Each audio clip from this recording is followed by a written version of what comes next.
Hi guys! Welcome back sa ating YouTube channel at Happy New Year nga pala guys sa inyong lahat at sana naging masaya kayo sa pagsalubong nyo sa bagong taon. So ayun na nga, ito nga pala ang unang video natin ngayong taon. Ito nga pala guys yung segment na tinatawag ko na Unboxing. Dito nga guys mag-unbox tayo ng mga cube na in-unbox ko na dati para lang i-review ko ulit. Wala guys wala akong lakas sa loob para mag-unboxing ng mga cube ko dati. Yung tipong nasa package talaga siya guys. Yung tipong mainit-init pa yung parcel galing sa kamay ng nagdi-deliver. Ganon! So yung napiling cube ko nga pala guys na i-unbox ko ngayon ay mali. I-re-unbox ko ngayon ay ang glowing in the dark na Rubik's Cube na galing sa C-Cube. Sorry guys, nagpapagpag ako dito ng mga alikabok.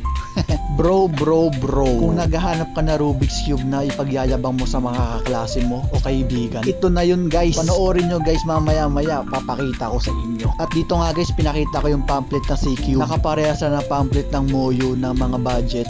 At dito nga guys, makikita nyo yung cube naka-scramble siya. Wala, nakalimutan kong buuin Sorry. At dito nga guys, pinapakita ko yung dumi ng sticker ng cube na to. Nakalimutan ko kasi guys na ilagay dun sa box niya. Ayun, nalagyan ng dumi-dumi. Malas. At dito nga guys, binubuo ko na yung cube. At to nga pala guys, naalala ko yung unang impression ko dito sa cube na to, out of the box. Yung tension niya guys, sobrang tight. Tapos guys, kapag in-turn mo yung cube, sobrang siya.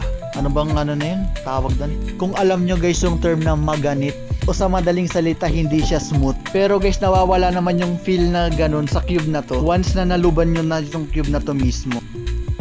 At dito nga guys, ipapakita ko sa inyo guys kung gaano kaganda yung green internal ng cube na to.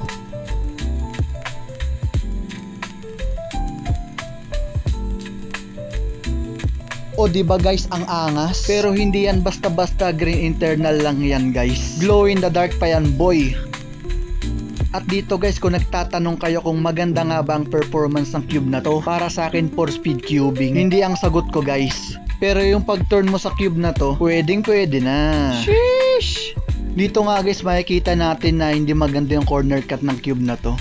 At dito nga guys, pinapakita ko yung dumi-dumi dito sa sticker ng cube na to. Wala guys, hindi ko agad nalagay sa box. Pero sa akin guys yung performance ng cube na to, pwede na siya, decent na siya. Hindi mo naman kasi guys babayaran yung performance ng cube na to Yung babayaran mo dito o yung dahilan mo sa pagbili ng cube na to, yung feature niyang glow in the dark. Pero paano nga ba siya naging glow in the dark? Ganito yan guys, ipapakita ko sa video in 3, 2, 1. Kailangan mo lang siya guys i-expose sa UV lights. So ano nga ba yung natural UV lights natin? Di yung sinag ng araw. Parang ewan no? Pero guys, seryoso ako dyan sa sinabi ko. Dito nga guys, pinapaarawan ko sa bubong ng e-bike namin itong cube na to. Basta guys, tirik na tirik yung araw. Kahit guys, tigwa 1 second lang guys yung bawat side ng cube na to para lang malagyan lang siya ng UV light. Ano guys, ready na ba kayo makita yung glow in the dark? 3, 2, 1, bam! Sheesh! Napakaangas! Tignan nyo naman yan guys green na green. Ito guys aaminin ko guys para sa akin hindi siya solvable. Ewan ko sa inyo guys kung kaya nyo isolve tong glow in the dark na to sa dilim. Para sa akin guys, hindi siya ganun ka-visible yung color niya pag nag-glow in the dark na siya. Pero guys, sa pagkakaalam ko yung Chiyi naglabas din ng glow in the dark yun Tapos yung glow in the dark niya, hindi siya sa mismong internal ng cube, kundi guys sa mismong sticker ng cube. Ayun guys, talaga kapag nasinaga ng UV light yung sticker nun, talagang solvable yun. Kasi mismong sticker na yun Itong cube kasi na to guys, sobrang luma na to Ewan ko baka 2019 pa to. Pero dito guys, yung sinerch ko 2018 pa pala siya. At to nga pala guys, nabili ko lang siya ng under 100 pesos kung may Shopee coins kayo. At yun, kung gusto nyo nga guys bumili ng cube na to, ilalagay ko lang yung link dyan sa description. At isasama ko na rin guys dyan yung glow in the dark ng Chiyi. At kung magustuhan nyo guys yung video na to, like lang at subscribe. Paalam! Mwah!